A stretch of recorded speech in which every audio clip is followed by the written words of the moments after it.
Bonjour, nous sommes ici chez Geoffrey pour parler de désherbage céréales et plus particulièrement du chardon. Si vous souhaitez plus de vidéos sur cette thématique, abonnez-vous. Bienvenue sur notre exploitation située en Côte d'Or sur la commune de Véronne. Une exploitation en polyculture dans laquelle nous avons du colza, du blé, de l'orge d'hiver et nous avons donc réintégré depuis quelques années du tournesol ainsi que de l'orge de printemps. Nous sommes sur des terres assez superficielles, dans une zone intermédiaire. Nous avons quelques argilo-calcaires profonds également, enfin moyens on va dire, avec un rendement moyen blé d'environ 7 tonnes. Les principales problématiques que l'on rencontre sur notre exploitation sont le désherbage des graminées avec le vulpin qui est très présent sur les exploitations du secteur. Et puis nous avons dernièrement l'arrivée également du ré gras qui arrive en forte puissance. Il ne faut pas aussi oublier la partie vivace avec le chardon qui devient une grosse problématique dans la rotation. On le retrouve quasiment dans toutes les cultures. Ça devient quand même un problème important également.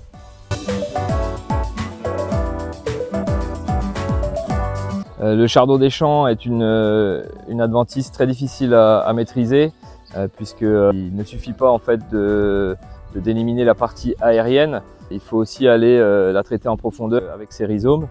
Le chardon en fait est une vivace, elle repousse d'année en année. Il faut limiter son développement par des interventions régulières sur quasiment l'intégralité de la rotation. On voit que sans maîtrise de cette plante, on a de très gros impacts au niveau rendement. Je dirais même qu'on n'a quasiment pas de culture sur ces zones de chardon. On peut également être très embêté pour la récolte puisqu'on va avoir une plante qui va rester verte à la moisson. Au niveau de la rotation, je gère le chardon de deux manières. La première, c'est une lutte agronomique avec un travail en profondeur. La deuxième, c'est une lutte chimique avec les solutions Corteva. Sur mes céréales, j'utilise Chardex. Le Chardex pour son efficacité et la compétition en fait du chardon avec le blé. Donc il va avoir une efficacité très rapide qui va me permettre de limiter cette compétition. Et puis aussi il va avoir une efficacité en termes de profondeur, aller chercher au niveau racinaire aussi une performance.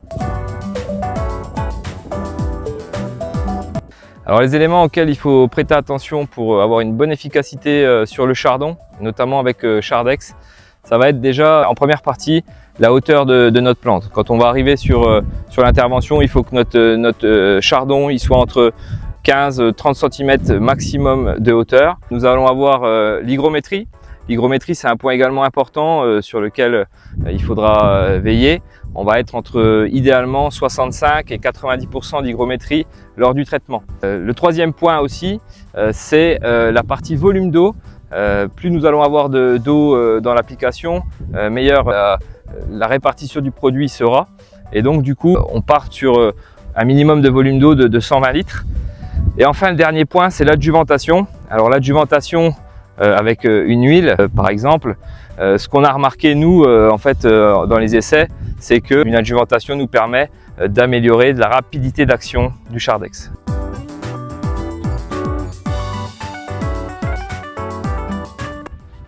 Dans cet essai mené avec Corteva, nous avons à peu près une pression dans les témoins de 5 chardons au mètre carré.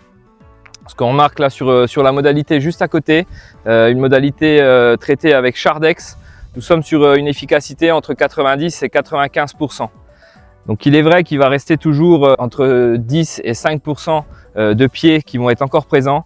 C'est pour ça qu'il est très important de lutter également agronomiquement pour aller chercher une efficacité long terme. Pour bien maîtriser le chardon, je pense qu'il faut avoir une certaine persévérance sur l'adventice, c'est-à-dire donc des interventions sur toutes les cultures, ne pas laisser à un moment donné la culture exploser. Gérer donc aussi bien sur la culture avec les solutions Corteva et également en interculture avec tout ce qui est travail du sol plutôt profond. Merci Geoffrey pour ton accueil et ton témoignage. Si vous avez aimé cette vidéo, n'hésitez pas à liker, partager. Pour d'autres thématiques, abonnez-vous et activez les notifications. À bientôt!